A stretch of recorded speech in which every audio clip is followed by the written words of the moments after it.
Salut à tous, bienvenue dans cette nouvelle vidéo. Aujourd'hui, on accueille Enzo. Salut Enzo. Salut Fred, merci de me recevoir. Avec grand plaisir. Donc Enzo, t'étais passé chez nous il y a de ça peut-être quoi, un an il me semble. Ouais, on a dû faire un bilan il y a un an, ouais, un truc du genre. Un an. Donc Enzo, c'est un peu le spécialiste des e-commerce en SEO couplé à tout ce qui va être Google Ads, hein, et c'est une partie qui est non négligeable que moi j'apprécie beaucoup. Tu vois, ça met un peu un vent de fraîcheur dans tout ça. Et donc, t'étais Dans venu tout il y ce a un SEO. an. Ouais, dans tout ce SEO. C'était bon. Voilà, c'est important à un moment donné d'affiner les process. Et donc, t'étais venu il y a un an avec déjà des résultats qui étaient plutôt très conséquents. Ça fonctionnait très très bien. Et là, on te Je crois reçoit à qu'on nouveau. avait fait 800 000, 860 000 euros de chiffre d'affaires en décembre 2022. C'est pas dégueulasse, hein, ça passe. Ouais. C'est pas mal, avec voilà, une marge qui était somme toute assez confortable, notamment en faisant de l'ads. Et donc voilà, je trouve que c'était Ouais, après intéressant, hein. TVA 22, je crois. Après TVA 22. Voilà, et comme vous êtes, ouais, voilà. Mais c'est important de le préciser parce qu'il y a beaucoup de gens qui suspectent, si tu veux, à un moment donné, un oubli de la TVA. Non, pour le coup, vous faites les choses vraiment dans les clous. À nous, on est à 40 points de marge en général brut. Ouais. Voilà. Donc, Comme ça, quand il faut payer la TEV, il nous reste un peu de marge. oui, mais c'est Contrairement top. à beaucoup de gens qui disent on fait 20% Eh ouais, ouais. avant TVA. Ah, et du coup, qu'est-ce qu'on fait? Il reste quoi? Ouais. Ah, c'est un gros problème chez beaucoup de dropshippers, hein. C'est des petites lacunes comptables comme ça. Et donc voilà, te recevoir là maintenant, quasiment un an après, pour savoir un petit peu comment ça a évolué. Bon, moi, je sais, ça a plutôt très bien évolué puisque vous avez tapé le million. Et donc voilà, Enfin. voir un petit peu les coulisses, le background, tout ça, de comment vous y Ouais, arrivez. ça me fait vraiment plaisir d'être avec toi, Fred. C'est ce que je te disais un peu en off. Ça doit faire à peu près 2 ans et demi où on a fait un consulting avec Fred, comme ça, on s'est mis à table et je lui dis, mais Fred, regarde, on a monté une boutique en Europe, là, j'ai tel résultat. Mon associé Tristan, il me dit que le SEO, ça marche comme ça. C'est vraiment aussi facile, Fred? Attends, c'est une blague, hein, et les gens, ils voient pas les marchés, les opportunités. Regarde, là, j'ai une liste de niches, là, j'en ai 10. Potentiellement, on va faire ça fois 10. Puis Fred, il me dit, bah, à peu près, ouais, c'est ça, mais il faut bosser, quoi. Et moi, j'étais étonné de fou parce que je tombais un peu dans ce milieu du SEO, même si je le connaissais de très loin. Mais je n'avais pas idée. Je pensais que c'était lent. Je pensais qu'on pouvait pas faire de gros résultats. Je pensais plein de choses. Et puis après, j'ai mis les mains dedans. Et effectivement, en décembre 2023, on a enfin dépassé le chiffre symbolique. On a fait 1 150 000 euros de chiffre d'affaires en un mois. Ouais. On a fait en décembre, un peu plus de 600 000 euros. Donc en 2 mois, tu as 1,8 million quasiment, tu vois. Pour une année à 5 millions. Donc c'est pas mal, ouais. On a poussé le dropshipping dans un autre niveau. Alors aujourd'hui, on ne fait plus vraiment du drop, hein. On a des stocks, on a des trucs, on a des machins, mais ouais, c'est drôle. 2 ans et demi après. Mais surtout que le drop, enfin fondamentalement, tu vois, au niveau historique et puis c'est souvent considéré comme étant un peu un business, un à côté, souvent un petit peu pourri, pas très qualitatif. Et, Dont on parle pas. C'est un peu ton amante moche dont tu veux pas parler, mais que tu kiffes, tu vois. ouais, c'est vraiment ça. Et donc ouais, vous avez professionnalisé le process à un niveau que on pourrait considérer de tout à fait respectable parce que c'est vrai qu'en plus de toute façon, enfin, tu vois, en rentrant un petit peu dans le vif, quand on tombe sur vos sites internet, moi j'ai toujours été marqué par la qualité visuelle, quoi. C'est-à-dire qu'à aucun moment donné, Ouais. tu te doutes que tu es sur un site de drop. Ça, c'est vraiment la force des rencontres, hein. On n'arrêtera jamais de le dire et ça peut paraître un peu développement personnel bullshit et pourtant c'est tellement vrai. Quand tu rencontres quelqu'un, tu percutes avec sa vision. J'ai eu la chance de rencontrer du coup Tristan qui est aujourd'hui Ouais. mon partenaire sur ce projet-là. Et lui, il a pas été éduqué en fait par l'école dropshipping. Il connaît pas les infopreneurs, il connaît pas YouTube et toutes ces merdes qu'on nous a vendues de sites monoproduits faits sur Shopify en 5 minutes. Et donc lui, il arrive avec une Ouais. autre vision. d'agences, avec des sites maquettés, avec un niveau de professionnalisme différent.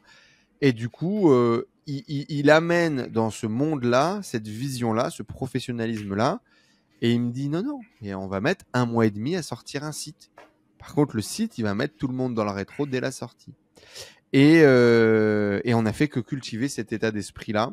Et c'est vrai qu'aujourd'hui, on a même encore poussé. Et c'est d'ailleurs certainement un des secrets, les secrets, ces fameux secrets du succès, que nous, on a vraiment pu travailler, améliorer, affiner. Parce que donc on a démarré en 2021, ce challenge, mars 2021. Donc ce challenge du million, donc de repousser sans arrêt les limites, de dupliquer les boutiques, etc. J'ai tout fait.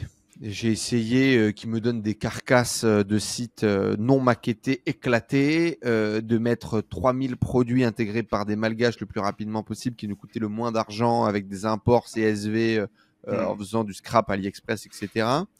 Jusqu'au site fait où on met 1h30 par produit et où on prend notre temps. Et donc, on a vraiment quasiment tout testé dans nos processus d'intégration. Je ne vais pas dire tout testé en e-commerce, mais tout testé dans notre sphère et dans notre façon de travailler pour aujourd'hui garder quasiment le meilleur. Et on se rend compte que le niveau de qualité des sites que l'on faisait il y a 2 ans et demi et aujourd'hui n'a rien à voir. Autant sur la partie back-end, la partie technique, la partie applicative que de la partie intégration. Aujourd'hui, on intègre sans Elementor. On utilise un peu les dernières technos d'intégration sur WordPress qui permettent d'avoir des sites qui chargent plus rapidement. On fait du headless, on essaie d'utiliser un maximum de JavaScript, etc. On a viré tous les plugins inutiles. Et pourquoi on a viré Elementor? Parce qu'il est lent, tu vois, par exemple. Et ça a été un des gros travails de Tristan. Sur le front, essayer de travailler vraiment. Donc aujourd'hui, on est à la V5, je crois, 4,5 de nos sites internet. C'est-à-dire qu'on a fait un peu 4 grosses mises à jour des sites. Et typiquement, ça a été un vrai travail sur le front. Comment est-ce qu'on fait pour avoir les dernières applicatives, les dernières utilisations, les dernières us et coutumes front qu'on trouve sur les plus beaux sites internet du moment? Ouais. Et de redévelopper, de réutiliser, de retrouver des applications qui vont nous permettre d'améliorer un peu notre base technique, tu vois, notre socle technique, pour aujourd'hui avoir vraiment quelque chose de je vais pas dire d'optimal, mais de vraiment beaucoup, beaucoup mieux. Donc que ce soit aussi con qu'un sélecteur de couleurs, que ce soit aussi con qu'un truc qu'on n'avait pas, par exemple, sur les premières versions qu'on a aujourd'hui. Quand tu tapes... prendre un site de vêtements, robes. Okay. Donc quand tu tapes, on avait des robes et on avait du coup tous nos attributs de couleur. Ces attributs de couleur, on n'avait pas de SEO dessus. C'est-à-dire qu'on n'avait pas activé tu sais, les archives sur WordPress qui te permettent d'archiver tous les vêtements de couleur parce que ça ne se faisait pas automatiquement. On a développé une application du coup pour nous permettre d'améliorer un petit peu la qualité de tout ça. Et aujourd'hui, par exemple, on intègre des robes rouges. Donc, je sais pas, des robes de soirée. D'accord? Donc, on intègre plein de robes de soirée, de toutes les couleurs, etc., de tous les styles, de toutes les formes. Et puis, on va avoir robe de soirée / rouge. Et là, tu vas avoir toutes les premières photos. C'est des photos rouges. C'est-à-dire qu'on a redéveloppé une app qui nous permet de bien sélectionner le bon attribut pour le mettre en face de la bonne archive pour ranker en SEO et d'être pertinent aux yeux de Google que quand les gens tapent robe rouge, alors nous, on leur propose uniquement des robes rouges. Et donc ça, tu vois, ça a été des évolutions techniques étape par étape pour nous permettre de faire ça. Mais aujourd'hui, on est prêt, ça marche. Aujourd'hui, on a mis en place aussi, je suis peut-être un peu en train de griller les étapes, mais on utilise pas mal, on utilisait déjà beaucoup l'IA pour faire tout ce qui est rédaction, aider la rédaction, faire des textes beaucoup plus qualitatifs et faire des textes plus longs. Donc, grosso modo, nous, l'IA nous a permis de faire plus de caractères, on va dire, par fiche produit pour le même coût. C'est à peu près ça l'idée. Et d'améliorer la qualité de façon globale parce que là où tu as un rédacteur parfois qui va des fois être bon, des fois être moyen, rédacteur plus IA, ça lisse la qualité, tu vois, de façon globale. Et là, en ce moment, on travaille beaucoup sur tout ce qui est upscaling des photos, amélioration de la qualité des contenus, etc. Ce qui, pour nous, aujourd'hui, est un vrai game changer. Tu arrives sur un site internet de photos éclatées, récupérées de je ne sais où, AliExpress, Amazon, Wistiti.com. Si ta photo, si tu as une meilleure photo que ton voisin, tout simplement, quand tu fais du Google Shopping, bah, tu convertiras mieux. Et donc, aujourd'hui, on a passé une phase là-dessus. On est encore en cours. Je ne vais pas te dire que c'est fini. Je pense que notre phase d'après, c'est ça. C'est 100% de nos contenus ont soit été optimisés, retravaillés, voire créés. Je suis en train de réfléchir un peu à un processus de création de contenu quasiment industriel, là, en Europe de l'Est, où quand tu crées une boutique, on arrive à faire passer peut-être l'intégralité des produits. Allez, peut-être 200, 300, 400 produits par un shooting photo pour avoir tous le même style, tous le même design et optimiser vraiment la qualité des boutiques. Je sais pas, je me pose la question de jusqu'où ça pourrait amener la boutique. On y réfléchit encore. Mais en tout cas, tout ça pour dire et clôturer mon point.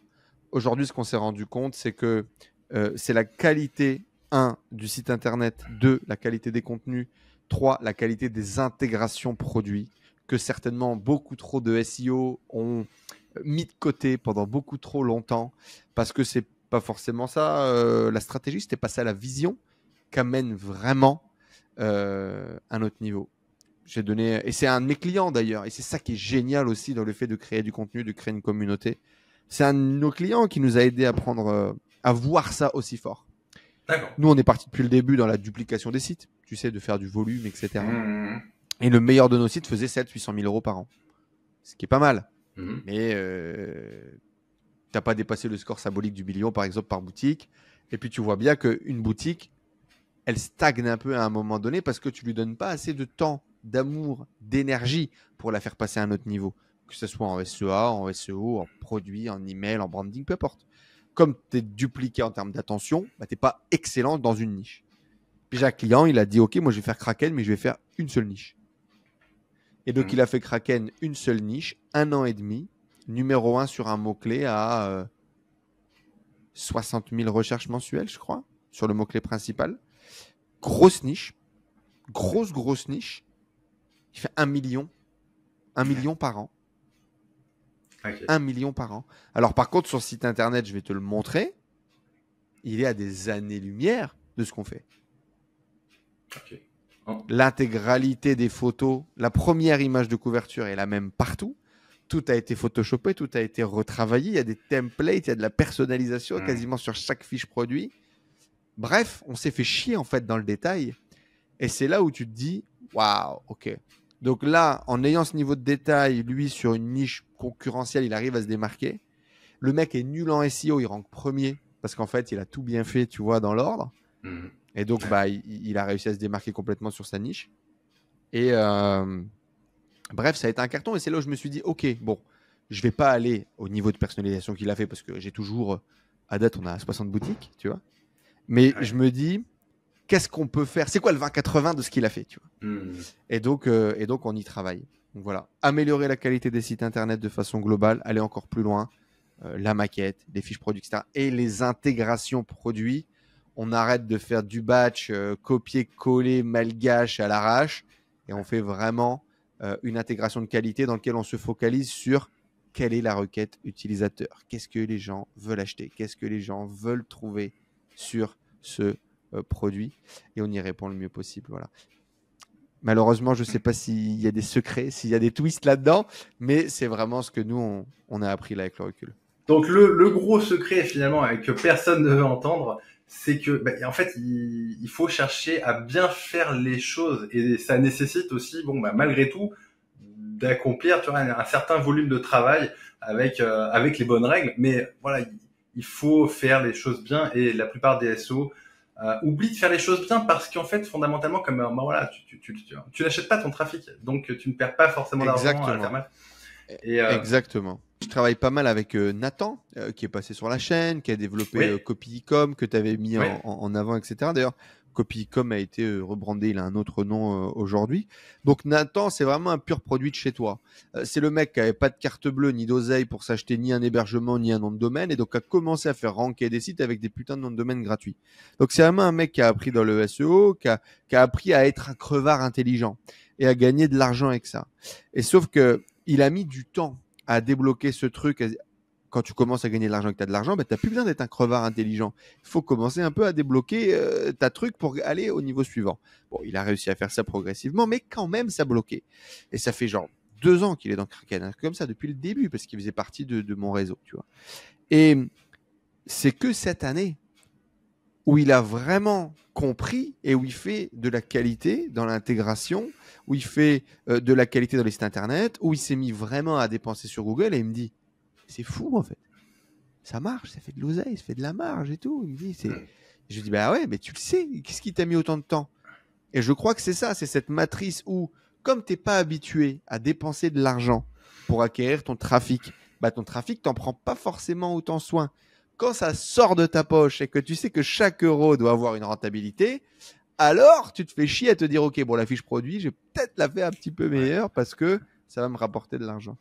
Et donc, je crois que c'est vraiment ça le gros switch du mindset de SEO à SEO, SEA.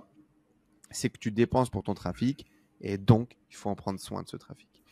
Ouais, bah, pleinement d'accord avec toi. Et c'est pour ça qu'en fait, il y a encore beaucoup de portes qui sont de portes ouvertes parce que il y a très peu de gens qui sont prêts à faire les choses aussi standardisées, carrées que vous. Honnêtement, hein, quand je tombe sur un de vos sites, en règle, presque ça se reconnaît parce que c'est bien fait.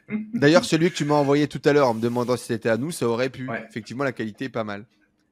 Oui, alors après, je pense que c'est forcément inspiré. En fait, c'est même une certitude. Hein. Il s'est inspiré de votre modèle. Mais du coup, c'est vrai que ça donne quelque chose de plutôt. Bah c'est sûr. Ouais, bien sûr. On a un site sur la niche que tu m'as envoyé, qui est un vieux site d'un des clients qu'on a. Et je pense que c'est effectivement un copycat. Mais ça se voit en tout cas effectivement que. Mais tant mieux, moi je suis très contente. En tous les cas, c'est pour ça qu'on crée du contenu, etc. Forcément, aujourd'hui, j'ai créé pas mal de compétiteurs sur notre modèle. Et c'est cool, ça va amener le marché dans un autre niveau. Enfin, tu vois, je suis quand même hyper content de pouvoir me dire aujourd'hui que notre travail d'un point de vue éducatif qu'on a fait ensemble, qu'on fait avec la méthode Kraken, etc., ça amène les dropshippers à faire le truc un peu mieux. Bah, cool, tu vois.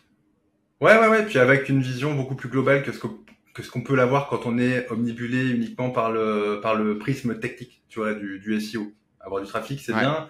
Avoir des beaux sites qui ont de la rétention, de la conversion, et qui sont très bien faits aussi du point de vue SEO, ça te permet vraiment de passer à la marche supérieure. Enfin, je veux dire, c'est juste évident.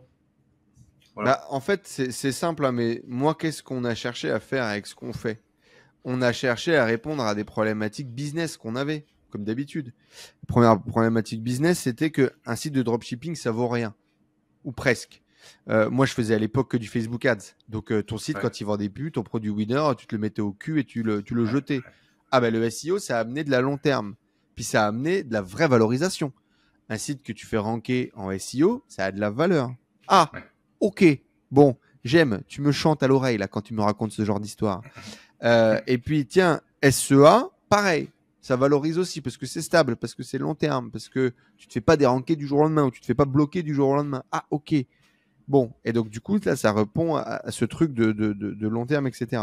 Quand tu fais du Facebook Ads, tu passes ta journée à faire de la publicité, à faire des créatives, à te casser les couilles pour te faire bloquer le lendemain.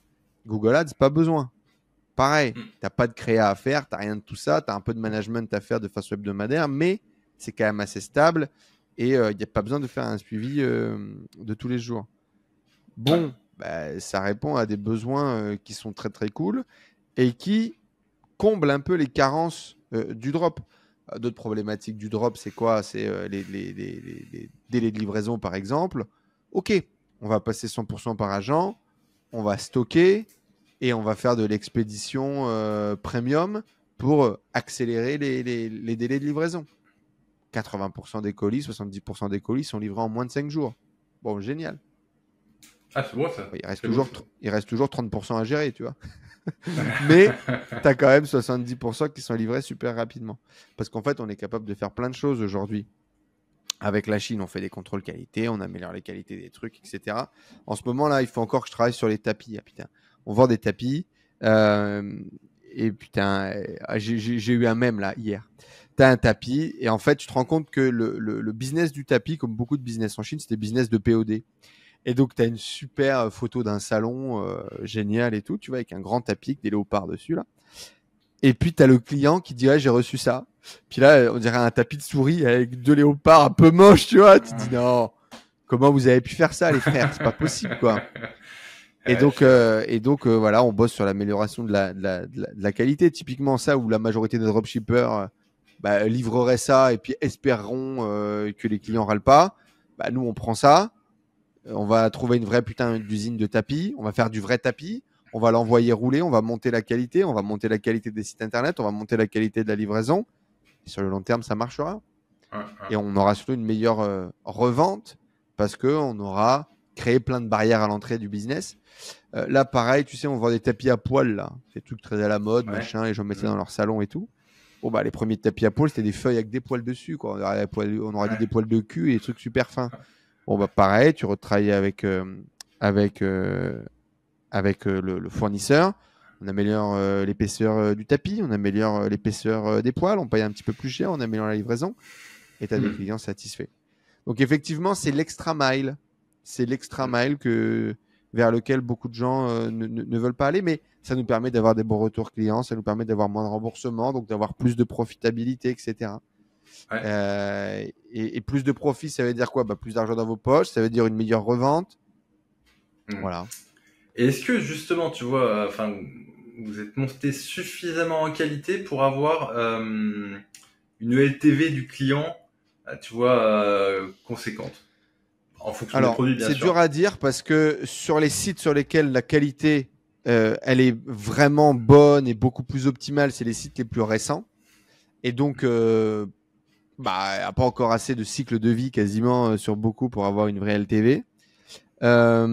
Les sites les plus vieux, ils ont bouffé toutes les erreurs du monde et donc malheureusement, dur de savoir, tu vois, quand est-ce qu'on a suffisamment incrémenté la qualité.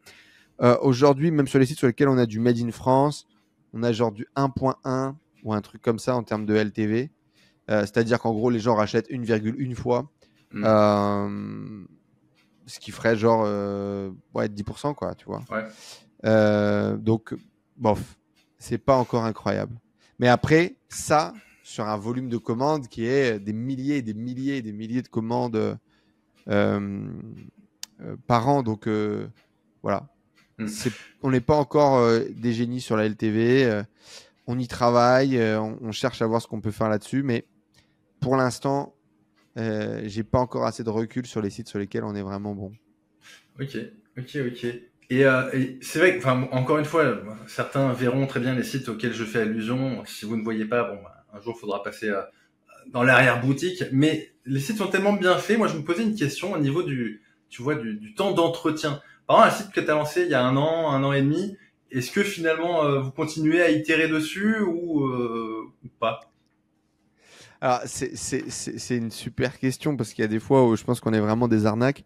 Je pense qu'on en parlera d'ailleurs. On a fait une étude de cas avec Fred sur Veilleuse, du coup, qui est un des sites un peu témoins, un site test qu'on a utilisé, sur lequel d'ailleurs on a réussi à ranker premier. Donc, si vous voulez savoir comment est-ce qu'on a ranké premier sur notre mot-clé principal, regardez cette vidéo qu'on a fait avec Fred.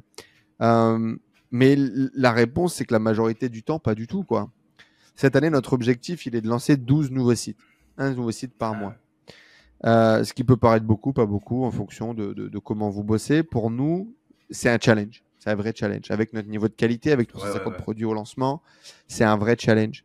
Et pour faire ça, ça mobilise 80% de mon équipe produit. Ça me laisse qu'une seule personne quasiment pour faire autre chose. Et donc, cette personne-là, pour faire autre chose, elle va faire un peu d'intégration, par exemple, sur 3 ou 4 sites sur lesquels on est en train de bosser en ce moment ou sur lesquels j'ai besoin d'une intégration ponctuelle. Mais du coup, tu te doutes que les 45 autres sites ou 55 autres sites, on n'y touchera pas. Et donc, en général, à partir du moment où le site il est lancé, 350 produits, on met à peu près 1 mois et demi, 2 mois à trouver la rentabilité. Donc, sur cette période-là, pas d'intégration. On a lancé les campagnes SEO. Donc, on fait toujours un lancement SEO avec un booster, hein, comme on appellerait ça sur Ecomlinks. Et ensuite, on lance notre abonnement annuel. D'accord? À partir de là, on lance nos campagnes SEA. On fait les optimisations SEA pendant 2 mois, pas d'intégration. Quand on a trouvé la renta, on repart sur une phase d'intégration produit où on va ajouter 100, 150, 200 produits. Ah oui, quand même. Tout de suite. Okay. Ouais, pour tout de suite amener du grain à moudre à l'algorithme, aller trouver d'autres winners et être sûr qu'on a ce cycle, en fait, suffisamment de produits pour faire cycler les winners. Et puis, à partir de là, ça va peut-être être une campagne d'intégration produit de 100 produits sur un an, étalée. Donc, tu vas avoir 5 à 10 produits de temps en temps intégrés. L'objectif, c'est quand même d'améliorer et de mettre à jour les sites un petit peu tout le temps, tu vois. Mais dans les faits, on n'y arrive pas. Ça, c'est le plan parfait. Mais dans les faits, on n'y arrive pas parce que on est, entre guillemets, sur tellement de projets en même temps qu'il y a des sites qu'on update pratiquement jamais. Ce qui a été un peu le cas de Veilleuse, qui est d'ailleurs une espèce d'erreur stratégique sur la partie création de contenu et vente de formation, parce que c'est un peu une vitrine et on l'a quasiment pas traité. Mais ça permet aussi de montrer ça, quoi. Donc, c'est intéressant. Mais donc, très peu d'actions, sauf si vraiment le site cartonne. On a lancé 2 sites là en octobre-novembre, donc il y a quelques mois maintenant, pour le Q4 spécialement. Bon, les sites, ils ont démarré sur les chapeaux de roue directement, etc. Bon, bah là, on y met du temps. Et typiquement, l'action dont j'ai pas parlé, qui est vraiment très important, donc c'est cette phase des 2 mois pour la mettre sur la rentabilité. Après, c'est à moi de bosser. Donc, optimisation de tout ce qui est chaîne livraison, optimisation de la logistique, négociation des tarifs avec le fournisseur, etc., pour justement améliorer une partie de la renta. Puis l'autre renta, c'est les prix de vente. Entre le prix que tu as intégré, que tu as trouvé sur Alibaba, sur AliExpress, sur Amazon ou je ne sais où, et le prix que te fait ton fournisseur en fonction de ta shipping line, parfois le prix est différent, tu vois. Et donc, c'est améliorer les prix de vente, voir si on peut pas vendre un petit peu moins cher et être plus compétitif. Bref, s'assurer qu'on a nos marges à la vente. Ouais. Confronter aussi nos prix d'acquisition. Toi, tu pensais que tu allais faire un CPA moyen sur Google de 20 balles, donc un coût d'acquisition par client en publicité de 20 euros. Bon, au final, pas du tout. Ça te coûte 25 ou ça te coûte 15. Bon, améliorer et optimiser du coup tout ce qu'on appelle la rentabilité chez nous. Donc, on a créé une application qui nous permet de suivre ça. Ou en fait, en back, c'est mon pote Gab d'ailleurs, gros big up à Gab de chez Olek. Qui est du coup avec nous depuis le début et puis qui lui c'est une boîte familiale, ils font du développement sur WordPress, puis il bosse aussi avec nous du coup sur cette partie Kraken, et on a créé une app qui nous permet de connaître, en rentrant les prix produits, etc., le pourcentage de marge brute avant publicité. D'accord. Tu vois. Et donc mon catalogue produit doit être en moyenne autour de 60% de marge brute, tu vois, avant pub. Parfois un peu moins, en fonction des prix de vente, etc., en fonction des marges, en fonction des niches. Parfois un peu plus. Typiquement sur du vêtement, on va pouvoir pousser un petit peu plus, la valeur perçue, la qualité parfois va être un peu meilleure. Et puis typiquement quand je vends des lustres, des tables ou des chaises, la marge est un peu moindre parce qu'il y a beaucoup de transport ou des choses comme ça. Et donc, si tu veux, je pilote tout ça. Donc ça, c'est un travail qui est fait à peu près sur les 3 à 6 premiers mois du développement de la boutique, qui nous permet, encore une fois, d'assurer nos marges à 40% brut, tu vois, d'aller chercher nos bonnes marges. Et puis après, ce qui va nous permettre d'atteindre ces rentabilités-là aussi, c'est à quelle vitesse on va réussir à percuter le SEO. Oui. Parce que le SEO, on le sent. Tu vois à un moment donné que la boutique, ton SEA stable, ta marge, elle monte. Ah là, tu sais que c'est bon. Tu as commencé à taper des bons mots-clés, tu as commencé à rentrer dans la SERP à des endroits stratégiques et intéressants. Voilà. Je sais pas, je me suis égaré un peu, mais j'espère que le point y est. Non, mais le point y est. Non, il y a pas de problème. Moi, j'avais une question, si tu veux. Comme vous faites des boutiques où il y a quand même pas mal de produits, comment vous faites passer sur chacun des produits, pour ne serait-ce que pour sélectionner, tu vois, en amont. Ok, vous avez déterminé que sur une catégorie, c'était ok. Il y avait un segment à prendre qui était rémunérateur, et après, au niveau de la sélection des produits. Exact. En gros, tu as vraiment une phase qui est importante dans la partie niche, dans la partie ce qu'on appelle création d'architecture Kraken, ou dans laquelle on va bien évidemment sélectionner un mot-clé principal, mais on va aller sélectionner tous nos mots-clés long train et toutes nos catégories. Et sur chacune de nos catégories, on a déterminé qu'il y avait une opportunité de marché. Là où on va plus loin, mais je pense qu'on en avait déjà parlé un petit peu, que la majorité des SEO, c'est que nous, on intègre la partie SEA et on a créé quelque chose qui s'appelle le ratio de rentabilité, qui permet de s'assurer qu'en publicité, on sera rentable. Donc, vraiment, tu as ce vrai travail d'investigation en amont. Et puis, à partir de là, donc j'ai une catégorie, robe de soirée. Et sur cette robe de soirée en sequin, par exemple, robe de soirée en sequin, ça doit être un bon mot-clé long train, ça. Et ben, on va faire du sourcing et on va demander à l'équipe produit de sourcer les 20 meilleurs produits là-dessus. Et donc, typiquement, les 20 meilleurs produits là-dessus, en intégrant tous les mots-clés long train qu'on a trouvés derrière ce robe de soirée en sequin. Donc, robe de soirée en sequin, peut-être c'est des couleurs, peut-être c'est des attributs particuliers, brillantes, à paillettes ou je sais pas quoi. Et donc, en fonction de ces mots-clés longue traîne, je vais les donner un petit peu à mon équipe produit et eux vont me faire un sourcing dans lequel ils vont me trouver les 20 produits. Alors, de base, c'est assez simple, hein. Les best-sellers, les produits qui ont les plus belles photos, les produits qui sont les plus pertinents par rapport aux requêtes qu'on a déterminées. L'autre stratégie qu'on utilise, c'est bien évidemment le spying. Donc aujourd'hui, et c'est pas un secret, hein, ce qui nous permet aussi de faire mouche et d'être quasiment bon dans 100% des cas aujourd'hui, presque, hein, je dis bien presque, parce que le 100% n'existe jamais, c'est qu'avant de se lancer, comme Google est transparent, sur un mot-clé donné, je peux voir les pubs et les produits qui sont mis en avant, je peux voir les sites internet qui font de la publicité sur ce mot-clé, je peux les exporter, récupérer les URL, donc récupérer les photos, donc récupérer les produits, donc les sourcer, donc connaître les prix d'achat et donc connaître la marge potentielle avant de démarrer. Incroyable, on a tout ce qu'il faut pour bosser. Et donc, ce qu'on fait, c'est que bien évidemment, sur un mot-clé donné, je vais pomper le top 10 de mes concurrents, je vais voir les 10 produits qui reviennent le plus et j'intègre ces produits-là.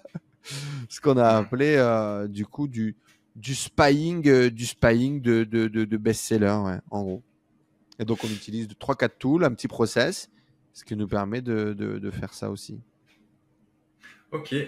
Alors, bon, sur Google Shopping, quand j'espionne gentiment et que je vois un mec qui vend un certain prix et qu'il est vraiment pas cher, du coup, j'y vais pas en fait. Est-ce que tu penses que c'est une erreur? Parce que sur Google Shopping, la concurrence est vraiment frontale. C'est-à-dire que tu as les deux fiches produits côte à côte avec deux prix différents. Est-ce que tu as déjà remarqué, toi, que même en faisant plus cher, si ton site était plus convaincant, ça valait le coup quand même? Complètement. Et puis alors j'ai un client avec qui on a fait une vidéo qui s'appelle Anthony, qui est une espèce de vieux geek de 40 et des années, qui était ingénieur dans l'industrie avant, qui a quitté son boulot en mode Kraken et qui dès la première année a fait plusieurs centaines de milliers d'euros. Le type, pendant 3 mois, il a monté toute une architecture tech, parce que c'est un tech, autour de Kraken pour pouvoir lancer Kraken, etc. Puis quand il a commencé, il est parti en couille. Et lui, son idée, c'était la marge. Donc, il voulait faire 70% de marge. Donc, grosso modo, il faisait pas du tout ce qu'on dit, c'est-à-dire que lui, il mettait des prix très très chers et il partait du principe que s'il en vendait moins, c'est pas grave, ce sera rentable. Et que le SEO serait une bonne source et le SEA serait un bonus. Ben non, il a réussi à scaler en SEA avec des trucs comme ça, parce que de toute façon, quand il fait une conversion, il fait tellement d'oseille que ça laisse de la marge. Et il est parti sur ce modèle-là. Et en fait, oui, même en vendant plus cher, ça marche. Et aujourd'hui, plus ça vient, plus je fais ça. C'est-à-dire, plus j'améliore ma marge produit. Là où avant, toi, tout à l'heure, je t'ai dit 60%, ça doit être mon ratio de marge brute avant de partir. J'ai plein de prix que je monte au fur et à mesure. Parce qu'en fait, aujourd'hui, je préfère vendre un peu moins, améliorer mes marges, que de chercher de faire du volume à tout prix. D'accord. Ça t'empêche pas, malgré tout, de faire des ventes, y compris De sur vendre. Google Shopping. Ok. Complètement. Complètement. Et c'est d'ailleurs fou, hein. Moi, il y a des trucs que je comprends toujours pas, ni pourquoi on les vend, ni comment on les vend, ni pourquoi les gens achètent chez nous. Est-ce que si je pourrais montrer mon Stripe, c'est gênant. Je me balade dessus, même des nouveaux sites qu'on crée, des nouvelles niches, des trucs. On nage en plein délire. On fait des ventes avec des paniers moyens, 700, 800 balles, 900 balles, 1000 euros. Moi, je comprends pas. Je te jure, hein, il y a des trucs, je les comprends toujours pas. Est-ce que j'arrive à... Non, mais si je te montre en live, à l'email du client et tout, non, ça va être le bordel. Je peux pas faire ça. Mais écoute, c'est assez fou. Et par contre, du coup, bah, on a amené le service aussi qui va avec. C'est-à-dire que là, du coup, on s'est lancé sur des niches un petit peu plus à étiquette. Comme je l'ai dit, on fait des ventes 500, 600, 700 balles, 1000 balles, 2000 balles. Bah, systématiquement, on voit la vente passer. J'ai un mec qui appelle. Bonjour monsieur, je voudrais confirmer avec vous votre commande. Vous avez passé une commande à 1200 euros. Vous avez bien tel article, etc. Bon, votre commande, elle sera prise en charge. D'ici 2-3 jours, elle devrait partir de l'entrepôt. Comptez à peu près une dizaine de jours pour la livraison. On va vous mettre un petit cadeau en bonus dans le paquet. C'est pour nous, ça fait plaisir. Tu vois, et en fait, bah, ça change tout. Ça change tout. Et on est quand même capable de désamorcer des problèmes potentiels qui pourraient se passer sur le chemin, tu vois. Donc, ouais, j'ai recruté un service téléphonique. Ok. On a mis en place une ligne téléphonique sur les boutiques où on fait bien évidemment du après-vente et où on fait un peu... j'essaye progressivement de mettre un peu d'avant-vente en place. Là, pour le coup, en partenariat avec nos amis malgaches. Hein, c'est pas parce qu'on veut plus faire d'intégration produit avec eux qu'on veut pas travailler avec eux. Au contraire, on travaille du coup avec SAV Control, qui est une agence malgache sérieuse, qui a été montée par Nomia, une nana qui a étudié en France, qui est repartie au bled développer le business. Et elles accompagnent du coup les e-commerçants dans le SAV et puis un peu dans des tâches d'assistance comme ça au quotidien. C'est pas donné. On n'est pas sur les tarifs malgaches que vous pourriez trouver en cherchant par vous-même. Mais on a l'avantage d'avoir un peu la structure d'une agence, puis d'avoir quelqu'un pour le piloter, parce que on connaît tous le truc de ouais, c'est pas cher, du coup je recrute 4 freelances. En fait, ton freelance, il te chie dans les bottes, tu sais pas le gérer, tu sais pas le piloter, tu sais pas le manager, tu sais pas le driver, t'as pas les coutumes locales, t'as pas les trucs, t'as pas les machins. Ouais. Et donc au final, c'est compliqué à gérer. Bah là, j'ai pas à gérer toutes ces merdes-là, quoi. Tu vois, c'est elle qui s'en occupe et c'est quand même beaucoup plus facile. Donc, ça a un coût, mais pour nous, c'est quand même beaucoup plus qualitatif. Et donc, ouais, on a ça. Puis, on a Robin en interne aussi qui fait quelques appels comme ça qui permettent de désamorcer quelques situations. Alors, bon, parfois, tu as un remboursement à 1000 euros aussi. Hein. Ça arrive, bien évidemment. Mais à toi de faire pour que, avec tes marges, ça passe, quoi. Et que tu puisses continuer à avancer. Ouais, je rebondirais sur la gestion d'équipe de Malgache. Ouais. Des gens qui viennent de Malgachi, de Madagascar. C'est que c'est vrai que bon, parce que moi j'ai quelqu'un qui s'occupe aussi de mon SAV téléphonique et c'est beaucoup plus facile en fait quand t'as un Malgache référent avec avec qui tu vas avoir des appointances à l'occidental et qui va gérer en direct ensuite son employé et ils sont beaucoup plus rudes d'ailleurs que ce que nous on peut être et du coup ça se passe vraiment très très bien. Mais donc, c'est bien d'avoir quelqu'un qui a la même culture, tu vois, pour échanger. Une couche de management, quelqu'un avec qui on s'entend et qui on se comprend. Ouais. Ça peut faire la différence. En tout cas, pour nous, ça l'a fait vraiment, quoi. Ouais. Bah ouais, parce que sinon, le malgache, tous les mois où il se marie, où il a une panne d'électricité, où sa mère est morte, enfin, je veux dire, il y a toujours une couille dans le pâté, quoi. Il y a toujours quelque chose, et puis parfois, on se comprend pas, on a du mal à communiquer, on a du mal à travailler ensemble.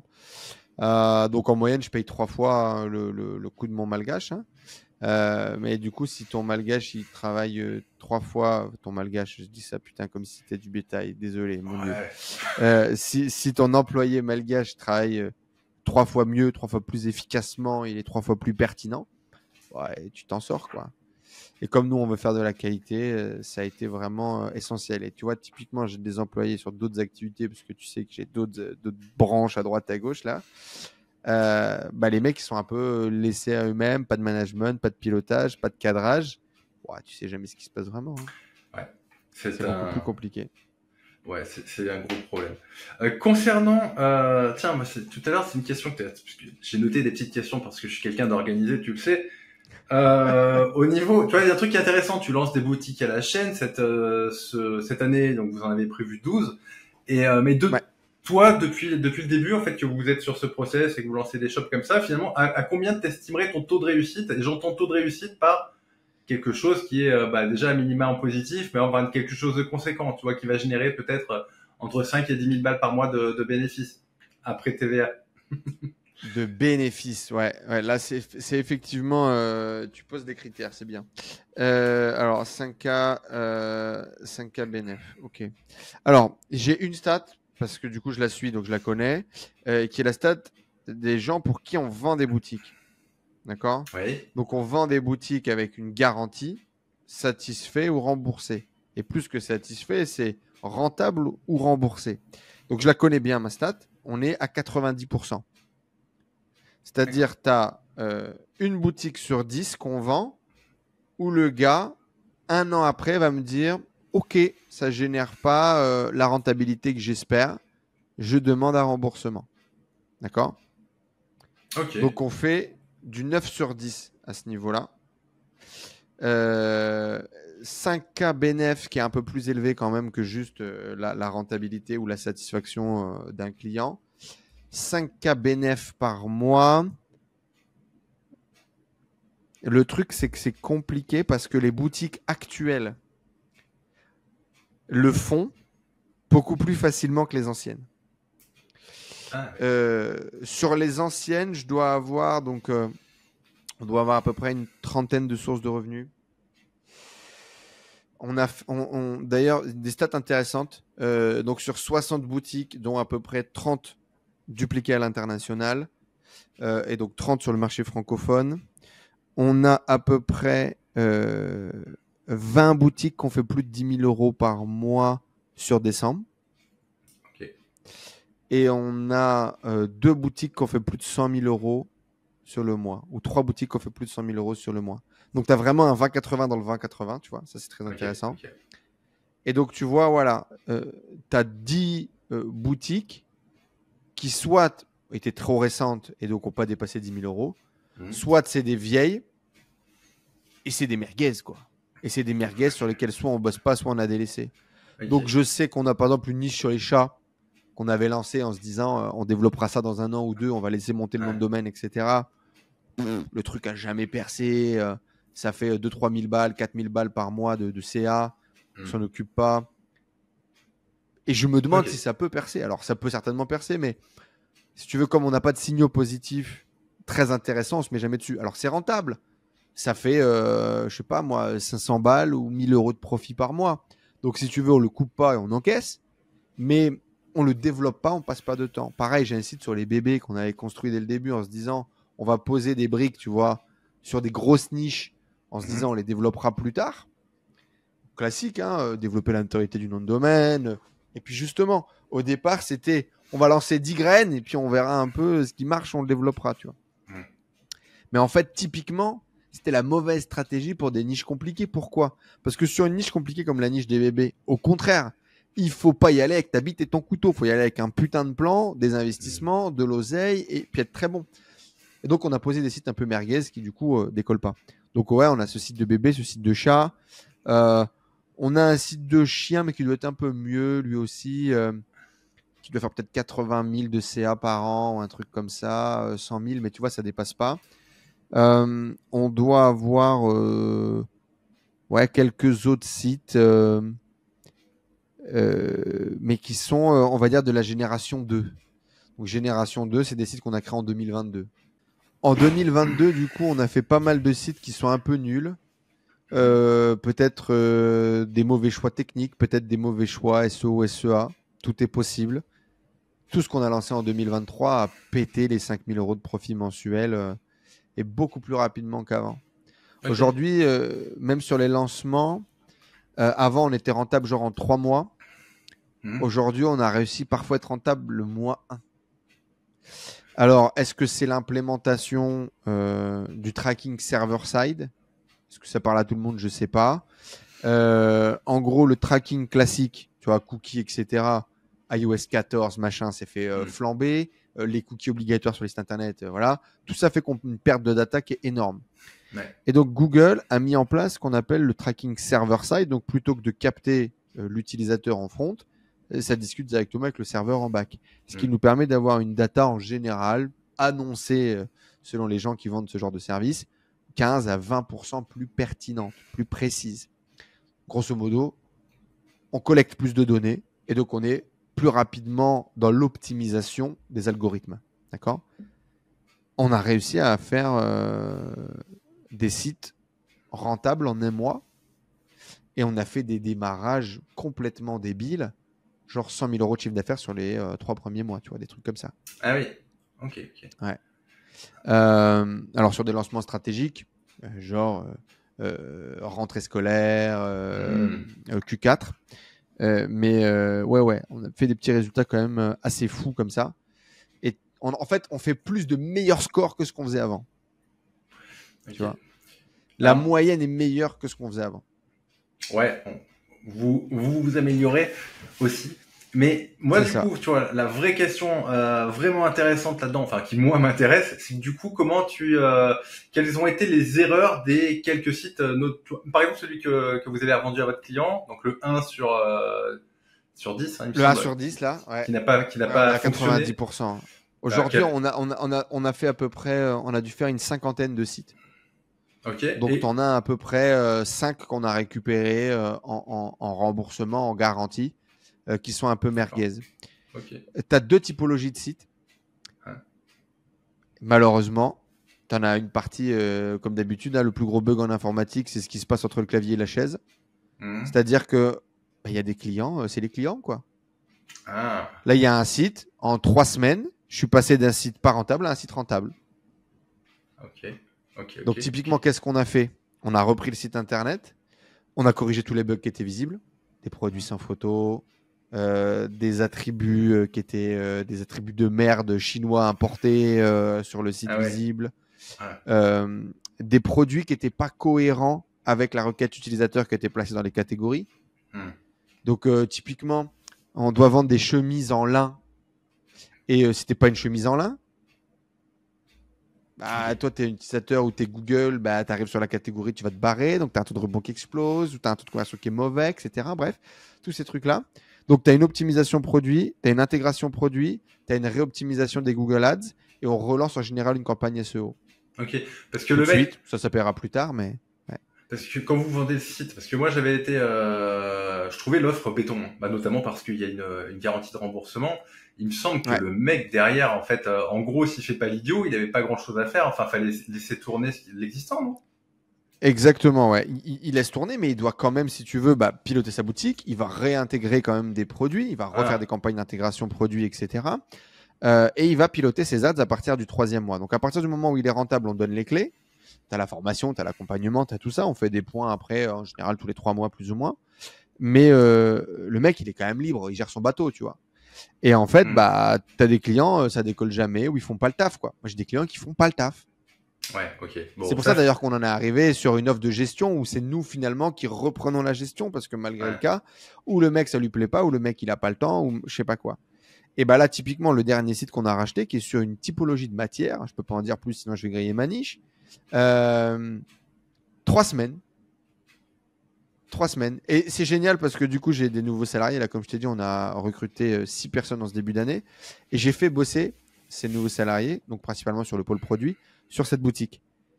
Et donc, elles étaient trop contentes parce qu'elles sont arrivées. On a récupéré la boutique. J'ai dit, voilà le plan d'action, voilà ce qu'on va faire. On est parti. Et là, lundi, donc c'était il y a 2 jours, on a fait le point en disant, bah voilà, félicitations à toute l'équipe.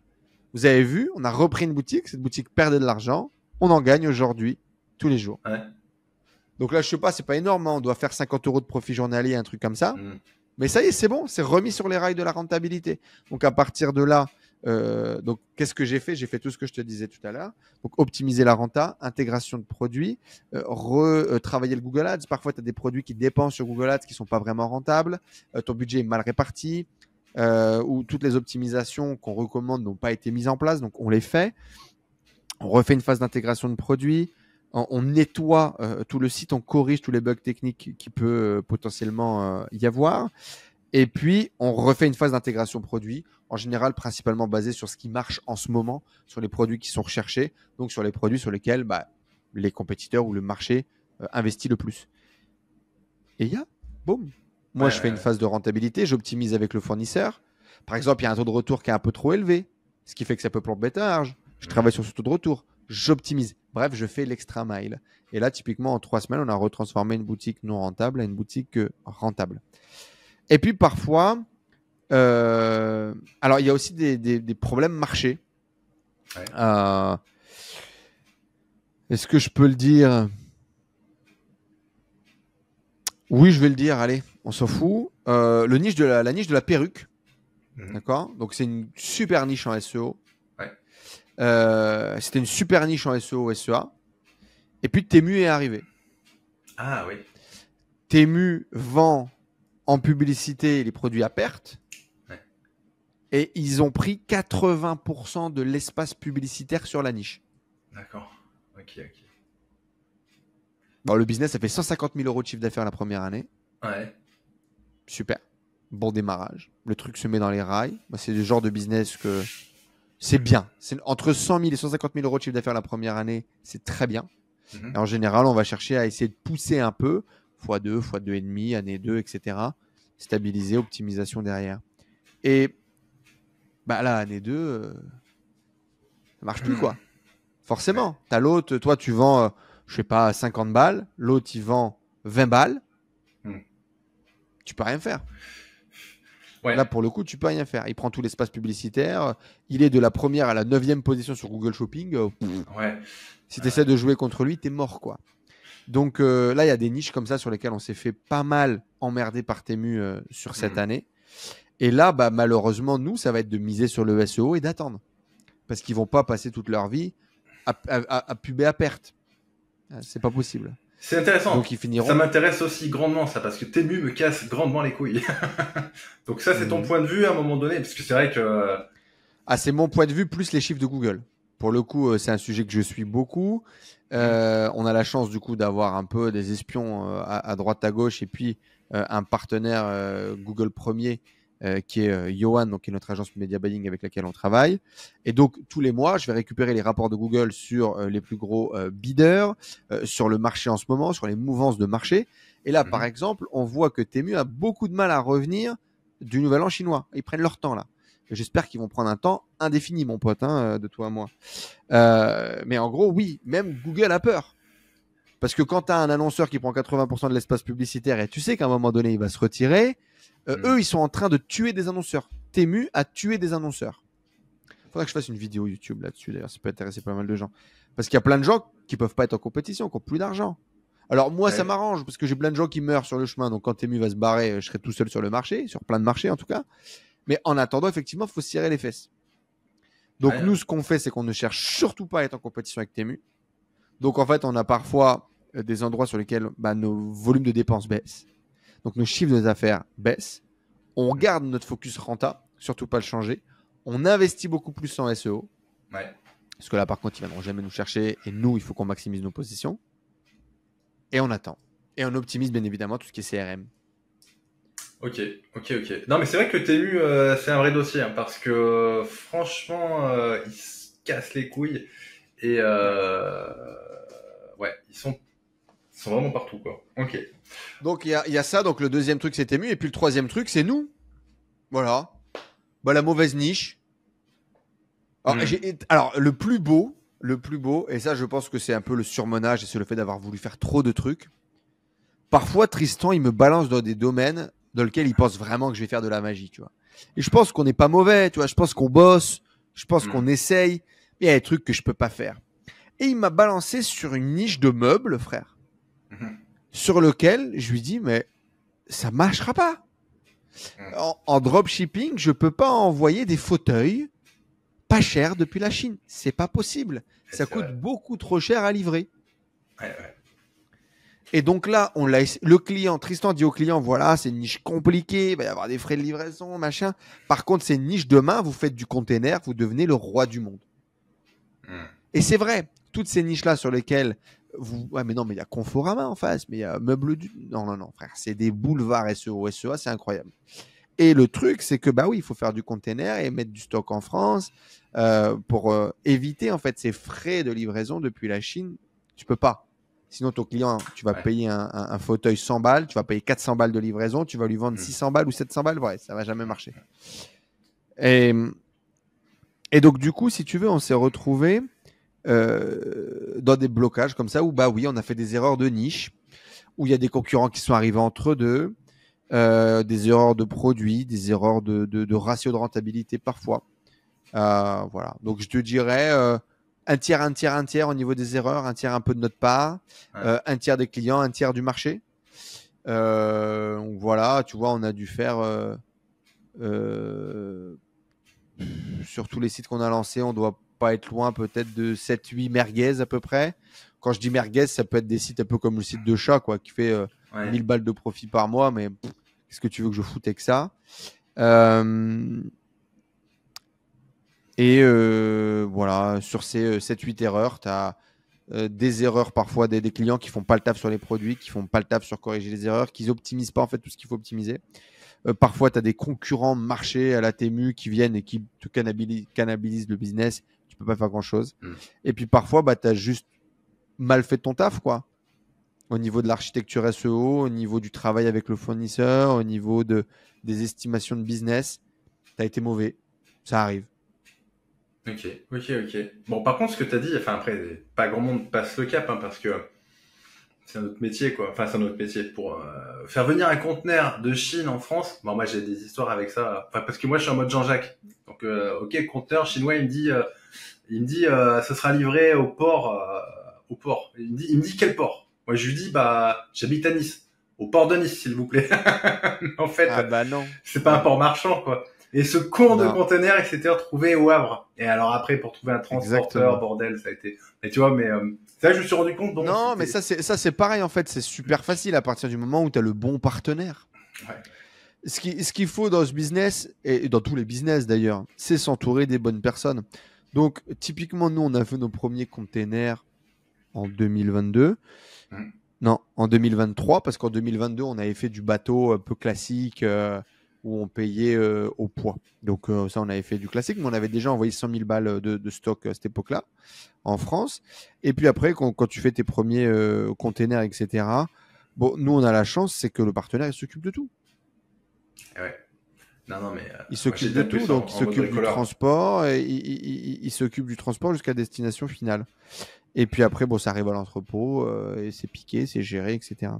Donc ça, il faut pas essayer de réinventer la poudre, surtout quand vous êtes débutant. Ce qui est super important, c'est poser des questions, c'est comprendre les différents intermédiaires, les différents stops. Ah ok, d'abord il va arriver au Havre. Et ensuite, il y a un autre partenaire qui va le prendre dans un SMI. Ok, et ce SMI, ensuite il arrive au... Ah ok. Et ensuite, c'est géré par qui? Ok, comment on appelle ce type de compagnie? Et bien comprendre, parce que c'est une vraie nébuleuse pour le coup. Ah ouais, grave. Comment fonctionne toute cette supply chain? Clairement, moi je me suis rendu compte que c'était pas nécessaire. En 2024, je ferai moins de stock en Europe, en France qu'en 2023. Ça n'a pas été game changer. C'est compliqué à gérer. Ça rajoute un niveau de complexité qui n'est pas forcément essentiel pour la marge. Ça me faisait pas gagner beaucoup plus. Ça faisait vraiment beaucoup plus améliorer la qualité client. Ça, c'est sûr, parce que tu es livré beaucoup plus vite, etc. Les gens étaient beaucoup plus contents.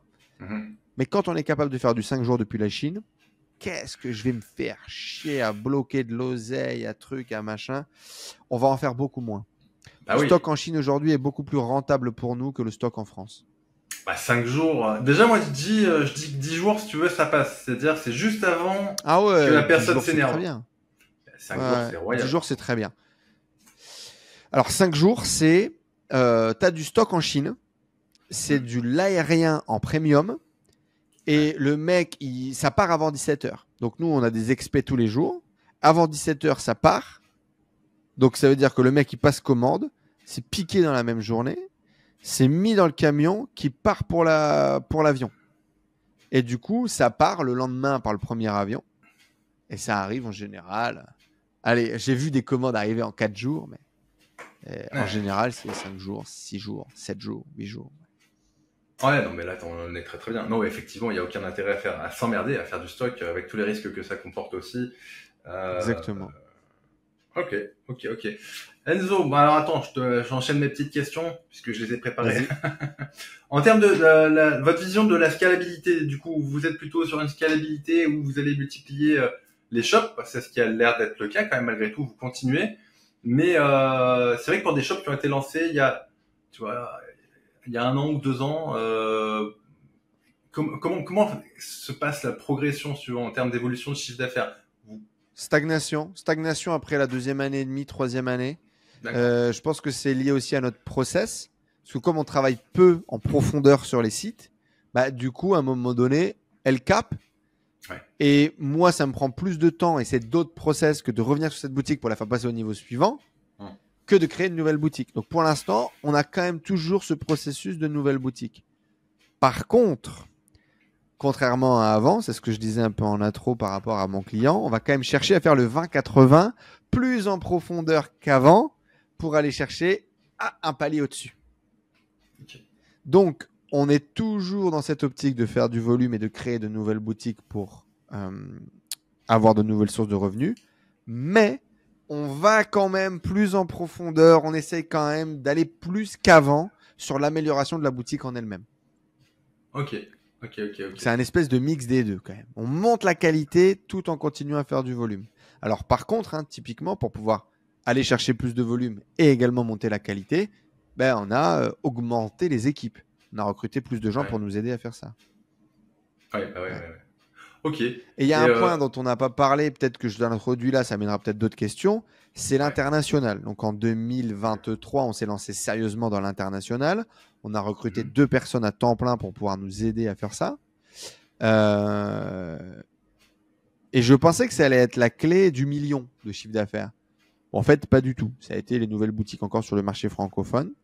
Parce que l'international, ça a été plus long que prévu, en fait. Ah bon moi, je m'attendais à ce que... donc les gens, dans leur tête, s'attendent à ce qu'ils vont faire un DeepL, traduire, oh, ça va cartonner. Bon, nous, on savait que ça allait pas être ça. Donc, nous, déjà, on a mis en place, parce qu'on a essayé ça. On a essayé de le dupliquer comme des boîtes et ça marchait pas. On vendait des tables au lieu de vendre des tableaux. Donc, effectivement, on a bien compris que ça, c'était pas la clé. On a mis en place, du coup, un process. On a recruté des gens, etc. On s'est fait chier. Donc, se faire chier, ça veut dire quoi? Traduire. Donc, déjà, pour vous donner un ordre d'idée, mon recrutement, ma chef de projet sur l'international parle 4 langues. D'accord? Voilà, donc on recrute ce niveau de personnes pour justement pouvoir avoir un meilleur niveau de contrôle, un meilleur niveau de suivi. Et derrière, typiquement, une traduction en allemand, elle est corrigée par un linguiste allemand. Voilà, point. Comme ça, on est sûr. Retravail des mots-clés dans le pays, retravail de l'intégralité des textes du site par un local pour s'assurer qu'on soit dans la bonne langue, qu'il n'y ait pas d'erreur, etc. Optimisation des payment gateway, donc des moyens de paiement par pays, optimisation de la logistique si besoin par pays, trouver un partenaire SEO pour trouver des backlinks dans le pays, trouver un partenaire d'infrastructure et d'hébergement pour optimiser les serveurs dans le pays, nom de domaine expiré dans le pays, etc., etc. Bref, on s'est cassé les couilles, tu vois, pour faire en place un vrai process et vraiment se donner une chance de cartonner dans le pays. Ouais. D'accord? Et en fait, c'est plus long que ce qu'on imaginait. Ah oui? C'est plus long que ce qu'on imaginait. Ouais, sur le Google Ads, on se rend compte. Alors, est-ce que c'est parce que mon partenaire, il parle pas la langue? Parce que, bien évidemment, j'ai gardé mon même partenaire en français pour le coup que nos sites à l'international. J'allais pas prendre une agence par pays. Peut-être c'est ce qu'il fallait faire. Donc, on patine un peu. Donc, on a des sites sur lesquels on a réussi à percuter, mais on a des sites sur lesquels, au bout de 3 mois, on n'était pas rentable. Parce qu'on a fait une pause, on a pris du recul, on a corrigé. On s'est rendu compte que l'amélioration des sites internet en international, comme notre équipe internationale, elle vient pas du web, elle n'a pas toutes nos connaissances, que nous, on a du mal à corriger ce qu'on comprend pas, ce qu'on voit pas. Et donc, en fait, on s'est rendu compte aussi qu'il y a plein de choses que toi et moi, on sait, mais qu'on n'a jamais transmis, mis sur papier ou qu'on ne sait pas expliquer. Ouais. Ah putain. Et du coup, c'est plus long, c'est plus lent. Alors, aujourd'hui, on a 3 shops, si je dis pas de bêtises. Ouais, 3 shops qui 100% des internationaux cumulés font le même chiffre d'affaires que la France. Et ça, c'est pas mal. Ça, c'est ma target. Donc, par exemple, je vais te donner un exemple très précis. Mon deuxième site qu'on a traduit, donc un des plus vieux sites qui a été traduit quasiment, il a fait 100 000 euros de chiffre d'affaires en décembre sur la France. Ouais. Et Allemagne, Italie, Espagne, Hollande, Suède, US cumulés font 100 000 euros. Ah oui, dis donc. Ok, oui, c'est incroyable. Donc ça, c'est cool. Ça te double ton revenu quasiment. Tu vois, c'est vrai. C'est vrai, mais tu as multiplié le nombre de pays par 7 ou 8. Quoi. Exactement. Donc ça met un peu de temps à se mettre en place et etc. à gérer. Mais par contre, voilà. Donc, ma target, c'est ça. C'est de réussir à dupliquer quasiment mes sources de revenus en faisant ça. Là, clairement, on a un agenda qui est assez folle. Et contrairement à 2023 où c'était putain, il faut dupliquer le maximum de sites parce que ça va cartonner. Cette année, il faut améliorer la qualité d'un maximum de sites. Donc cette année, notre objectif de traduction de nouvelles boutiques, c'est 4, je crois, seulement, tu vois. Par contre, on a complètement revu l'optimisation du processus de traduction pour améliorer les sites existants. Encore, tu vois. Okay. Donc les sites existants, la traduction des sites existants, les images des sites existants, refaire tout ce processus-là d'optimisation pour être sûr que ça cartonne. Parce qu'en fait, on se rend compte que il suffit que quelques niches cartonnent pour vraiment que ça fasse de l'argent. Plutôt que d'essayer de dupliquer le maximum de sites, on va plutôt s'attarder à faire de la grosse qualité. Donc voilà, on a validé notre deuxième CDI sur la partie internationale. Irina, là, et l'objectif, c'est vraiment cette année qu'on arrive à les sites qu'on traduit qui marchent direct, au challenge, et les optimisations de sites qu'on arrive à aller chercher ces 100% de chiffre d'affaires du site francophone. Okay. Si c'est le cas, là, on a fait 10% du chiffre d'affaires sur la partie internationale en décembre, donc à peu près 120 000 euros, un truc comme ça, de chiffre d'affaires sur l'international, ce qui commence déjà presque à être pas mal, tu vois, 120 000 euros de CA en un mois sur la partie internationale, ça commence quand même à peser un peu dans la balance, et je vise 25%, 30% sur cette année. Ok. Moi, j'ai une question à te poser par rapport, du coup, tu vois, tu as un point de vue qui est intéressant parce que tu fais du Google Shopping sur la France et sur l'Allemagne, par exemple. Est-ce que tu constates que c'est les mêmes produits qui sortent du lot ou tu as des différences? Oui et non. Tu as quelques best-sellers qui cartonnent dans les deux pays et un best-seller qui cartonne en France va cartonner en Allemagne, 100%, tu le lances, ça tartine. Et puis, tu as des produits qui sortent du lot. Je sais pas pourquoi. Ouais. J'avais constaté ça un petit peu aussi. C'est étrange parce que tu as quand même une petite disparité au niveau des produits. Complètement. Ouais.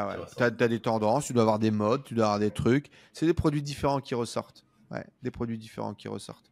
Après, ça joue aussi beaucoup. On a pas mal de sites qui jouent aussi avec la météo, qu'il pleut, qu'il neige, qu'il fasse froid, qu'il fasse chaud. On va avoir des produits différents.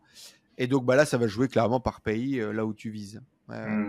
C'est sûr que... Et donc, c'est très, très drôle. Et là, cette année, un de mes objectifs secrets dont j'ai pas encore parlé, c'est les États-Unis. Il y a vraiment ce truc de se dire, ok, j'ai Italie, Espagne, je ne sais quel autre pays un peu merdique de l'Europe, sur lequel on va essayer d'aller grappiller quelques dizaines de milliers d'euros de chiffre d'affaires max par an dessus. Putain, si je me positionne aux US, mon pote, vu la taille du pays, les volumes SEO de malade mental, je vais me faire des couilles en or. Bon. Et donc là, je commence un peu à me remonter les manches. Et sur la team internationale, on a 2-3 lancements aux US cette année. Donc, je suis rentable sur 2 sites aux US, là, en ce moment. Mais c'est des petits volumes. 2-3 000, 4 000 euros de chiffre d'affaires mensuel aux US. Et donc là, on est dans comment on passe à 10 000, comment on passe à 15 000. On est là-dessus sur ces sites-là. Et on va avoir des duplications internationales aux US. Beaucoup plus quali. Avec plus de focus. Dans l'objectif d'aller percer les US. Parce que là, c'est pareil. La revente d'un site aux US, les multiplicateurs sont plus élevés, les acheteurs sont plus chauds. Ah oui, grave. C'est encore un autre business. Et puis, d'un point de vue SEO, c'est plus compétitif. Mais il y a tellement d'opportunités aussi qu'en fait, c'est pareil. Si tu fais le boulot correctement, il y a des choses à faire.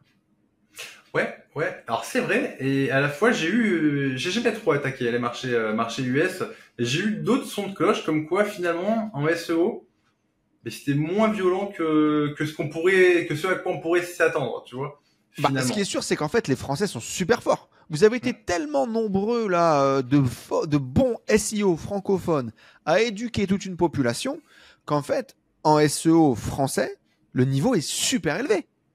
Ouais, Alors, et pourtant, il y a un trou dans le gruyère qui est énorme. Et ouais. pourtant, les gens sont quand même assez éduqués.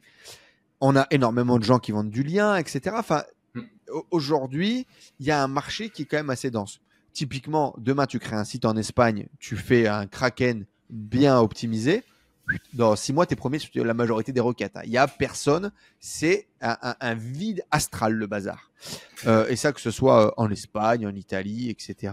Allemagne, c'est un peu plus compétitif, mais il y a quand même des trous dans le gruyère. La Hollande, pareil. Enfin bref, il y a énormément d'opportunités de façon globale. Le SEO en Europe, les Français sont très, très, très, très hauts. Et le reste du monde est un peu plus facile. Et les États-Unis, du coup, c'est beaucoup plus compliqué. Mais comme tu as été habitué à un niveau francophone, bon, bah, c'est vrai que ce serait plus compliqué, en tout cas, pour d'autres gens européens qui n'ont pas été habitués à ce niveau Ah de oui, SEO. Ouais.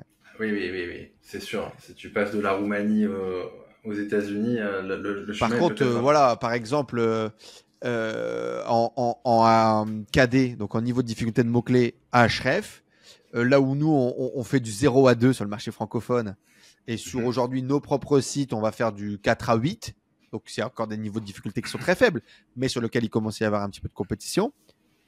Aux États-Unis, tu as des niveaux de compétition 50-60 quand même. Hein. Ouais. C'est quand même autre chose. Hein. Ouais. Bah, il y a plus de monde quand même malgré tout. Par contre, voilà, c'est ça. Sur une requête où tu as 20 000 en France, tu as 90 000 sur le mot-clé principal américain. Et Ouais. toutes les longues trains sont boostées x10. Donc, c'est ça qu'on va aller chercher. Quoi. Non, clairement. Et sinon, Enzo, pour avancer un petit chouille, donc au niveau de l'actualité, t'es toujours sur Ouais, Kraken, eh ben, putain, t'es d'une régularité. Toutes les semaines, je reçois le petit mail, c'est le live Kraken euh, commence, etc. Je me dis, franchement, exactement. c'est incroyable. Donc, ouais, comment ça se passe un petit peu, du coup, depuis la dernière fois? T'as les nouveaux arrivants. Est-ce que t'as été satisfait de ta nouvelle pelletée? Ouais, on a fait du coup on a fait un peu de promo sur la fin d'année, Q4, etc. Les gens veulent faire de l'e-commerce. Visiblement, notre message passe. On a de plus en plus de gens qui veulent professionnaliser, qui veulent développer cette vision long terme. Donc, le programme, on continue de l'ouvrir à peu près. On ouvre les portes à peu près tous les 3 mois, quoi, grosso modo. On fait un nouveau batch de clients. On a d'ailleurs beaucoup de gens en slip dans la communauté de SEO qui veulent intégrer cette partie SEA. Et ça nous fait toujours plaisir d'avoir des gens de chez toi qui viennent bosser parce qu'en général, c'est des gens qui connaissent déjà, qui ont déjà une vision. C'est pas des débutants complètement perdus. Même si on en a aussi, et puis c'est très cool de pouvoir aider les gens à faire leur premier pas dans l'e-commerce. Mais voilà, la communauté toujours aussi bienveillante. On a 2 lives par semaine. Ah, c'est Les deux. coachs, 2 Putain, lives par ça, c'est semaine, le énorme. mardi, le jeudi. Bah, 2 bravo. coachs différents, justement, pour qu'ils puissent Ok, tenir, tu vois. ok. On a un coach plus SEO, un coach plus SEA. On a un coach Shopify, un coach plus WordPress.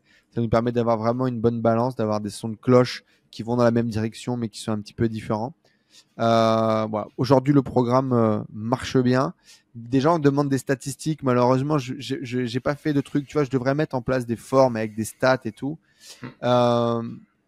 Mais je pense qu'on doit être à des années-lumière de n'importe quel de nos compétiteurs parce que, on a une barrière à l'entrée qui est un peu plus élevée d'un point de vue technique, d'un point de vue budget. 2, on fait un accompagnement qui est quand même très poussé. Donc, bah, les gens qui bossent, qui se rentrent dans le programme et qui se mettent avec nous, ils ont des résultats. Et je pense aussi la méthode veut ça parce que comme c'est mathématique, Ouais. si tu fais ta recherche, que tu te fous sur un marché sur lequel il y a une opportunité, que tu crées un site qualitatif, que tu pousses tes produits, bon, bah, tu vas en vendre à gagner ta vie. Quoi. C'est mathématique vu que tu as fait. Moi, Exactement. ce que je trouve énorme avec votre formation, alors je vais essayer de bien tourner, c'est que effectivement, enfin pour moi sur le marché francophone et de ce que j'ai pu voir, c'est la formation la plus sérieuse, la plus aboutie et sans commune mesure avec ce que j'ai pu voir. J'ai pu en avoir un certain nombre entre les mains. Par contre, tu vois, enfin par contre, et tu vas voir, c'est plutôt un compliment. C'est qu'en fait, la magie de votre formation, c'est qu'il n'y a pas de magie, c'est travail comme un yinche. et ça marchera. Et c'est clair que quand tu fais les choses à votre sauce, en fait, avant même de finir la formation, tu vas comprendre que oui, ok, effectivement, ça va marcher. Par contre, ça va demander des efforts. Bon, et d'un côté, c'est rassurant, c'est-à-dire que si tu es prêt à bosser, à faire le job, il y a vraiment aucune raison. C'est très propre. Exactement. Ouais. Mais c'est très bien parce que c'est ce qu'on voulait mettre en avant. C'est des valeurs qui nous correspondent à Tristan et à moi. C'est ce qui fait notre succès actuel. Donc voilà, je peux pas vendre ce que je connais pas. Donc bien sûr, si vous voulez rejoindre l'aventure Kraken, n'hésitez pas. J'imagine que Fred mettra son lien quelque part. Fred est partenaire, je vous ai dit, avec nous depuis l'idée au départ. Il nous a amené tout ce qui est le mieux du SEO. D'ailleurs, on travaille beaucoup avec Ecomlinks pour lancer les boutiques aussi et faire monter les RD au début, faire les premiers lancements, etc. Et ça fait partie de nos stratégies. Donc, n'hésitez pas à nous rejoindre si vous avez envie de bosser, si vous avez envie de créer des vrais revenus en ligne et de faire exploser un petit peu les plafonds. Moi, j'adore ça. Là, on a 2 SEO là qui ont rejoint notre mastermind parce que tu sais, on a un mastermind après la formation pour les gens qui font plus de 200 000 par an puis qui veulent professionnaliser et réseauter, on va dire, dans un plus petit groupe. Et c'est 2 mecs qui avaient fait, je sais plus, 70 000 peut-être l'année dernière, 80 000 grand max. Allez, 100 000 à tout péter. 100% SEO. Donc moi, quand j'ai des profils comme ça, 100% SEO, qui ont réussi à faire 100 000 euros de chiffre d'affaires, notre troisième, parce qu'il y a aussi mon pote là qui vit au Japon. Un mec pareil, alors complètement taré, ancien restaurateur, est parti au Japon, il a appris le SEO parce qu'il se faisait chier depuis le Japon. Il lance une boutique, le truc cartonne, bref. Et donc c'est 2 gamins puis un mec un peu plus vieux. Ils font plus de 100 000 balles par an en faisant 100% du SEO. Je me dis, facile. Quand ces gars-là, je les ai au téléphone et qu'ils me disent on veut lancer Kraken, je suis là, mais frère, je survends le truc trop facile parce que je sais qu'ils vont juste brancher le moteur, ça va exploser. Et du coup, j'ai fait le point là en fin de Q4 avec mes 2 petits jeunes, Flo et... Ah putain, j'ai plus le prénom, quelle honte. Avec Flo. Et ils ont fait un truc genre 150 000 euros de chiffre d'affaires sur le Q4. Mais je vois très bien de qui tu parles. Florent, je lui ai parlé tout à l'heure, il y a juste avant notre call. Florent, hein, c'est ça, hein? Ouais. Un petit jeune de 18 ans. Ouais, c'est ça, c'est ça. Ah oui, c'est encore un bébé, hein. Mais incroyable parce que il avait et donc si tu veux, quand tu as des mecs qui ont des compétences SEO, pluguer ça par au-dessus de la pub et de l'optimisation et de l'amélioration de la qualité de façon globale, ça amène des résultats qui sont quasiment immédiats. Ouais. Donc c'est très facile et on est capable de faire des belles success stories. Ouais, et répétable, maîtriser c'est important, c'est-à-dire que, enfin encore une fois chez vous il n'y a pas, enfin un peu toujours, hein, il n'y a pas cette histoire de chance quoi, c'est-à-dire tu l'as pas volé un bout de chaîne. Ouais, franchement. Exactement. Mais c'est bien plutôt que de croire en la magie. Est-ce que la magie du travail. Oui, bah après tu vois c'est une forme de maturité. Il y en a qui l'ont avant. Plus ou moins tôt. Mais c'est vrai qu'à un moment donné, de toute façon, si tu fais bien les choses, ça ne peut que fonctionner, surtout quand 80% des gens font plus ou moins tous un peu de la merde. Font de la merde. Ouais, voilà. donc voilà. Pour toi, le profil le membre idéal, voilà, le mec qui veut intégrer ta formation là maintenant en 2024, en 2023, voilà. Est-ce qu'il y a des choses qui ont évolué? Est-ce que le bon profil, tu l'as dit? Mais peut-être tu peux le dessiner un peu mieux. Ouais, quelqu'un déjà qui comprend qu'il n'y a pas effectivement de magie, quoi. C'est déjà pas mal. Quelqu'un qui est prêt à se remonter les manches, à bosser un peu. Clairement, c'est mieux si vous êtes un membre de la communauté de Fred parce que vous avez été déjà un peu connecté à toutes ces notions un peu techniques, à ces notions un peu de SEO, qui sont beaucoup plus faciles. Alors, la formation, elle a été construite pour des débutants. Donc, que vous ayez jamais monté de site internet, c'est pas grave. Vous allez être guidé étape par étape, mais c'est quand même mieux si vous savez mettre en place un Shopify, si vous savez mettre en place un WordPress, si vous savez ce que c'est qu'un backlink, si vous savez, si vous n'avez pas peur de mettre les mains dedans. Voilà, du temps, de l'énergie, un peu de budget. Moi, je recommande quand même d'avoir 2-3 000 euros devant soi, de pas être en totale panique, de ne pas être en total PLS, euh, d'un point de vue financier, d'un point de vue stabilité un peu dans sa vie, quoi. On est capable de faire des miracles, mais c'est pas non plus la cour des miracles. Faut pas abuser. Donc, Ouais. j'ai envie d'avoir un peu de budget pour qu'on puisse acheter un thème sans stresser, pour qu'on puisse Hmm. dépenser 500 euros sur Google Ads sans paniquer, pour qu'on puisse mettre un booster e-comlink sans dire pas de sous. Ben non, non, il faut un peu de budget. On va se donner les moyens de ses ambitions, quoi. Hmm. Par contre, ce que je peux vous garantir, c'est que si vous faites le taf, dans un an, vous vivez de votre business sur Internet, sans problème, avec 1 ou 2 sites Internet. Et ça, c'est une assurance. Ouais. Mais je souscris, hein, pour le coup, y a aucun doute, hein. Pour là, c'est, voilà. Mais il faut se sortir les doigts du cul, j'insiste vraiment là-dessus, c'est vraiment très important. Est-ce qu'il y a des gens qui lâchent en cours de route, dans ta formation? T'as constaté ça ou pas? Bah, c'est ce que je te disais d'ailleurs, j'ai pas vraiment de stats exactes. Et puis en général, les gens qui abandonnent, ils te le disent pas. C'est vrai, c'est vrai. Et c'est pas les gens qui communiquent et qui participent dans les groupes et dans les échanges et dans les visios. Donc Hmm. moi, ceux que je vois, c'est les gens qui sont motivés. Ceux que je vois, c'est les gens qui ont des résultats. Et puis même après, ceux qui ont des résultats, tu les vois plus. Là, C'est par pas faux. exemple, je pense à Anthony, là, du coup, qui a cartonné, mais vraiment gênant, hein. Ouais. Il a dû faire 600 000 euros sur son premier Q4, un truc comme ça, tu vois. Ouais, d'accord. Ouais, c'est beau. Il a vraiment tartiné. Bah, du coup, il est plus présent dans le groupe. Plus trop présent dans le groupe. C'est des gens, ils sont pas intéressés pour faire des témoignages. Hmm. Là, Raphaël qui a pété 1,2 million là, me dit ben, je veux bien qu'on fasse le point, toi et moi, sur l'année, ce qui a marché, ce qui a pas marché, et tout ça, que tu me fasses un peu un retour, un consulting. Mais il me dit je veux plus mettre ça en vidéo. Il n'y a pas d'intérêt en fait. Hmm. Les gens n'ont pas d'intérêt. Donc, si tu veux, après, les gens se détachent un petit peu du groupe. Le groupe, il y a aussi beaucoup de débutants. C'est pour ça qu'il faut recréer un Ouais. mastermind pour créer un peu cet espace pour les Ouais. gens. Parce que sinon, bah, les gens ne te donnent pas de retour. Donc, tu as ceux qui abandonnent, qui vont pas te dire hey, j'ai la flemme, du coup, j'ai abandonné. Tu as ceux qui cartonnent, qui sont en train de bosser, donc qui te disent pas tous les jours combien Ouais. ils gagnent, tu vois. Hmm. Et donc, c'est un peu dur. Tu perds un peu Non, le non, mais c'est fil. pas Mais évident. Ouais. je pense que tu as des gens qui abandonnent. Je Ouais. pense que tu as des gens qui ont sous-estimé la charge de travail. Je pense que tu as des gens qui n'arrivent pas à se focaliser pendant une période donnée. Moi, je dis à tout le monde, tous les gens que j'ai au téléphone, parce que de toute façon, si vous voulez rejoindre le programme, vous m'aurez au téléphone. Hein. Donc moi ou Martin en général, mais enfin voilà, vous allez d'abord passer par nous, confirmer un peu votre profil, votre projet, etc. Hmm. Parce qu'encore une fois, on essaie d'éviter les touristes. Et donc, tu as des gens, je leur dis, mets 3 mois dans ton agenda dans lequel ta seule priorité, c'est de monter une boutique qui fasse de Hmm. l'oseille. Parce que pour que tu aies la motivation supplémentaire, pour que tu aies l'adrénaline de continuer à charbonner, il faut avoir des résultats. Tes premiers résultats, tu les auras quand tu auras sorti ton site, fait tes premières ventes, fait ta première marge. Là, tu prends un boost de dopamine qui est complètement fou et qui te Ouais. fait continuer. Et ce qui te fait continuer après sur le long terme, c'est d'avoir un revenu récurrent, etc. Et donc ça, bah, ça y est, tu as le confort, tu as le temps pour pouvoir maintenant injecter plus de temps dans ton business. Et donc pour faire ça, il n'y a pas de secret. Il faut bosser de façon focus pendant une période donnée pour pouvoir faire que ça lance la machine. Et il y a des gens, ils me disent oui, oui, puis ils le font pas.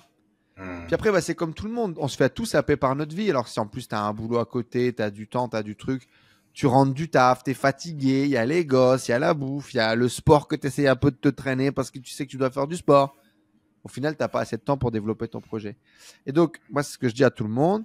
3 mois dans ton agenda, le seul temps libre, c'est monter une boutique rentable. Point. Non, non, mais le cap des 3 mois me semble tout à fait réaliste.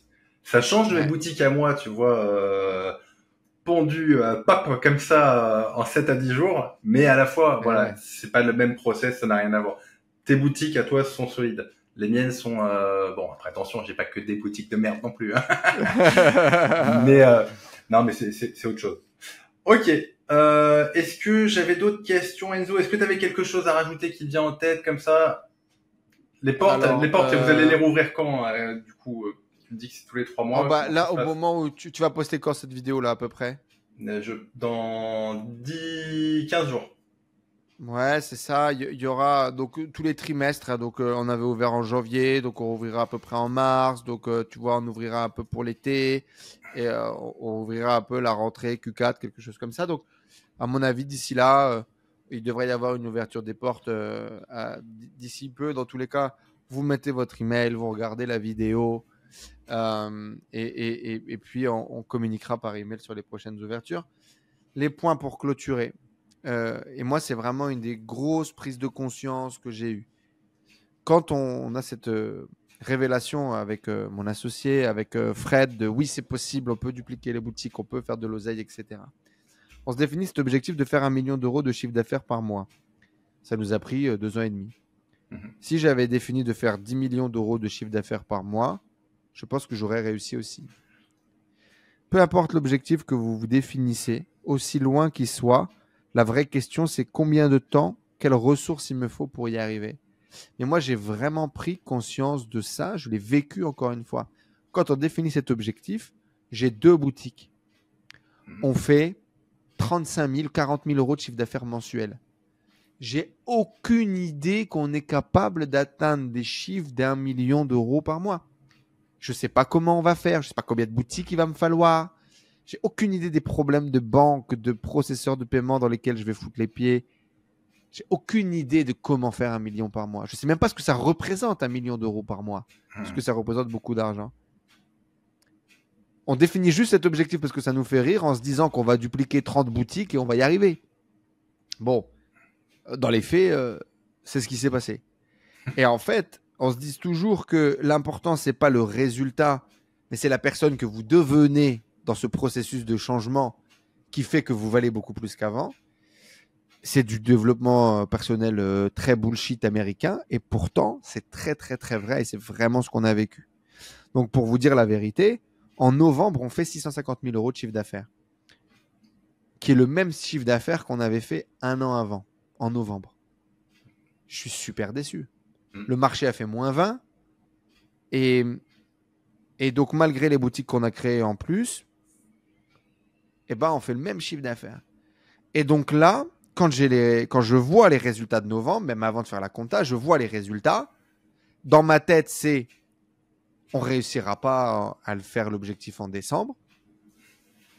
Je commence déjà à mettre en place le plan d'action 2024 pour faire pas 1 million par mois, 2 millions par mois. Et en fait, le mois de décembre, on l'a passé à préparer déjà. On avait déjà commencé à créer une nouvelle boutique pour 2024. Et donc, en fait, ce que je me suis rendu compte, c'est qu'aujourd'hui, donc, on a recruté un peu en janvier. Enfin, on a lancé les recrutements en décembre et on les a fait en janvier. Mais là, on a structuré le business des 10 millions. Ah, ok. En fait, on s'est rendu compte que pour faire 1 million par mois, on a structuré quasiment les process et l'équipe pour faire 10. Et donc là, je vous l'annonce. Mon objectif, c'est de faire 10 millions. Ok. Donc d'abord par an, ouais. x2, puis par mois. Parce que pourquoi pas? Non, mais c'est vrai. Mais il nous a fallu 30 sites pour faire 1 million. Si on a 300 sites, est-ce qu'on fait 10 millions? Ouais. Alors, je sais pas. On va essayer de ne pas faire 300. On va essayer de faire un peu moins et des sites un peu plus quali. Mais en gros, c'est vraiment la réflexion qu'on a eue. Et c'est vraiment de se dire, mais en fait, qu'est-ce qu'on... C'est vraiment, encore une fois, ce truc qui peut paraître un cliché énorme. On ne peut pas imaginer ce qu'on peut devenir sur 1 an, mais on surestime toujours ce qu'on peut faire en 1 an, mais on sous-estime ce qu'on peut faire sur 3, 5, 10 ans. Et vraiment, il n'y a que le temps, le travail et le rêve qui peut nous amener à des niveaux incroyables. J'ai jamais gagné autant d'argent de ma vie, frère. C'est fou. Tu vois ce que je veux dire? Mais tu n'as peut-être jamais autant travaillé aussi. Il me semble que tu es... On bosse pas mal. Ouais, franchement. Alors, aujourd'hui, c'est quand même nos équipes qui nous aident. Je veux dire, sans notre équipe, on ne réussit pas à faire tout ça. Alors, oui, on reste des gros bosseurs, mais je veux dire, en 2019 ou en 2018, on faisait quelques centaines de milliers d'euros de chiffre d'affaires avec l'e-com. J'étais stressé comme un enculé et je bossais 10 heures par jour. Avec les Facebook Ads, dès qu'il y avait un blocage, mon cœur s'arrêtait, tu vois. Donc, aujourd'hui, j'ai un bébé. Je travaille pas plus qu'à l'époque. D'accord. Ok. Pourtant, on fait beaucoup plus d'argent. Donc, oui, on continue de travailler beaucoup, c'est-à-dire 7 à 8 heures par jour au moins en moyenne, avec un niveau de stress qui est élevé, avec d'autres responsabilités, on a des équipes à gérer, etc. Mais ça paye quand même, quoi. Ça va. Oui, oui, oui. Bah, c'est l'essentiel. Oui, clairement, ça fonctionne bien. Moi, t'en as qui travaillent autant pour beaucoup, beaucoup moins. Hein. Je pense que c'est mal agréable. Exactement. Et puis encore une fois, on a la chance. Moi, il n'y a pas longtemps encore, j'avais ce truc où, bon, comme d'habitude, hein, c'est des cycles. Hein. À un moment donné, vous en avez ras le cul de ce que vous faites. Et puis des fois, vous avez des pics énormes de gratitude pour ce que vous faites. Et j'ai eu la chance de discuter avec des entrepreneurs du physique, etc. Les gars, moi, je me plains quand j'ai un problème bancaire, un problème de pub, une rentabilité qui est un peu moins bonne. Mais eux, à 7 heures le matin, ils sont au bureau, il y a des problèmes, il y a Jacqueline, son gosse, son truc, son machin, les bâtiments, l'augmentation de l'électricité. Ouais. Je veux dire, nous, notre problème, c'est de gérer un SAV à distance, quoi. Tu vois. Ouais. Non, On mais on voit est des pas les rigolos clients, matin. ils nous cassent pas les couilles, on génère des milliers d'euros tous les jours, quoi. Ah, mais Tous les jours, l'oseille y rentre. Je veux dire, putain, sans qu'on soit au charbon. J'ai pris un week-end, là je suis allé tranquillement à la plage avec ma femme, mon fils, mon neveu. Tu vois ce que je veux dire? Bon, oui, bah on a oui. quand même Non, beaucoup mais de chance. On a ah quand bah, même beaucoup de chance d'être en ligne. et, énormément, t'as bien raison. Mais j'en profite juste une dernière question. Ta femme, ton fils, donc t'es en Amérique du Sud, toi, il me semble, hein, si je dis pas de la merde. Ouais, la République dominicaine dans les Caraïbes. Ouais. Ok, bon, t'es toujours très bien là-bas, pas la Thaïlande, toujours, on revient pas. Ah! Bah, si encore une fois ma femme n'était pas caribéenne, je serais certainement en Thaïlande. J'ai eu la chance d'accueillir Fred quand il est venu faire ses premiers Ouais, repérages et tout. c'est vrai, c'est vrai. C'est très très cool, notamment ça, voilà, cette communauté que tu as sur Internet, les gens que tu peux rencontrer à droite à gauche. Moi, je vais rester ici là. J'ai investi dans la pierre. Je développe vraiment ma vie ici en République dominicaine, dans les Caraïbes. On regarde déjà l'école pour le petit, etc. Tout ça. Je veux d'autres enfants. Ah oui, ok. Ma femme se sent bien ici. C'est son pays. Moi, je vais dire c'est un bon compromis. Aujourd'hui, il y a 3 places, je pense, dans lesquelles je pourrais vivre. Ici, Dubaï et la Thaïlande. La Thaïlande, c'est beaucoup trop loin pour ma femme. Le choc culturel est beaucoup trop grand, familial, machin, tout ça pour elle. Et donc, du coup, le bon compromis pour elle, c'est d'être ici. Dubaï coûte en moyenne 2 à 3 fois plus que ce qu'on dépense ici. Même s'il y aurait un meilleur networking et des meilleures opportunités, peut-être business pour moi, je m'enrichirais 2 à 3 fois moins vite. Aujourd'hui, dans mon parcours de vie, d'investisseur, etc., je préfère rester ici, investir beaucoup plus de mes revenus mensuels et de construire mon patrimoine que d'aller vivre à Dubaï. Donc voilà, on est ici, on est bien. J'investis 50% de mes revenus à peu près et je suis en train de construire. Je joue au Monopoly en ce moment, voilà. Donc. Ok. Et, j'ai une question qui me taraude parce que c'est vrai que là, bon, ça se voit pas. Mais chez moi, il est 22h. Chez toi, il est tôt, il me semble. Il est 11h du mat. 11h du mat. Mais t'as un décalage de merde par rapport à la France. C'est encore pire que moi. J'ai 5 heures de... Alors oui, ouais, moi quand je me lève le matin, c'est l'après-midi. Ah ouais, Quand ouais, en et encore, France, il est... faut te lever tôt. Enfin, si tu te lèves tôt. Alors oui, moi je commence mes journées tôt du coup. Exactement, ouais. Je commence mes journées tôt et en fait la matinée, les équipes qui sont en France bossent sans moi. De toute façon, en général, tu sais, tout le monde a sa to-do list, tout le monde sait ce qu'il a à faire. Les équipes sont quand même très indépendantes. Toute la partie technique, elle dépend pas de moi, elle dépend de mon partenaire. Donc lui, il est au bureau avec les équipes au quotidien, etc. Donc voilà, ça se pilote plutôt bien. On fait des réunions l'après-midi, le soir. J'ai une partie des équipes qui sont à distance aussi. J'ai des gens qui sont en Asie. Donc là, je les capte le soir. Tu vois, genre, je fais des réunions à 20h30 le soir chez moi. Okay. Il est 8h30 le matin chez eux, des choses comme ça. Mais on trouve voilà, des des bons compromis, quoi. Mais en général, ouais, j'ai quand même des équipes qui sont flexibles, qui sont souples. Je peux très bien envoyer. Tu vois, les équipes à Paris, déjà, ils démarrent à 10h le matin, frère, parce que c'est Paris, tu vois. Les équipes qui sont à distance, ça dépend, mais ils sont assez flexibles aussi. Nous, on est assez flexible sur le management du travail en remote. Les gens bossent quand ils veulent. L'important, c'est qu'ils bossent, que le travail soit fait. Donc, voilà, ouais. On fait plutôt des réunions l'après-midi, le soir, ouais, quand il y a besoin. Ok, bon, bah écoute, c'était ma dernière question. Enzo, merci beaucoup. Fred. Ouais, merci beaucoup. Ouais. C'était riche en enseignements, comme d'habitude. Toutes les informations vont se retrouver en dessous de cette vidéo. Formation que je vous recommande les yeux fermés pour l'avoir moi-même suivi il y a déjà quelques mois. J'avais zioté ça et c'est très bien.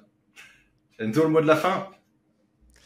Eh ben, le mot de la fin, faites de l'oseille, rêvez grand et bossez pour réaliser vos rêves. Voilà. Et c'est cliché, mais on est capable vraiment de dépasser tout ce qu'on est capable d'imaginer avec du temps et du taf et du bon SEO. Ouais, c'est vrai. Merci Enzo. Passez une bonne journée. Merci Ciao à toi. Enzo. À toutes. Ciao tout le monde. Ciao tout le monde.